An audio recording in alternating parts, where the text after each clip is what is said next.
baguhin ang ginawa ng pamilya niya, ang legacy ng ama niya, ang Marcos legacy. Pero sinayang niya lang.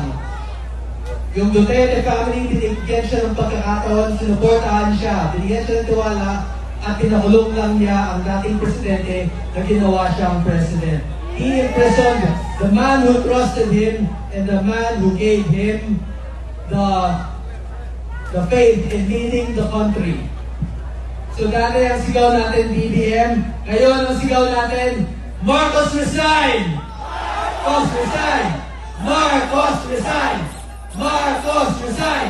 Kasi wala nang kinabukasan ang ating bansa sa pamamalakad ni President Bongbong Marcos. Mag-resign ka na, ang dami mo lang ninakaw sa amin, ang dami nyo lang ninakaw, ang dami nang namatay, nagpa-party-party ka lang, na kumakain ka lang, natulog ka lang sa Malacanang habang binabaha at nagugutom ang iyong mga nasasakupan.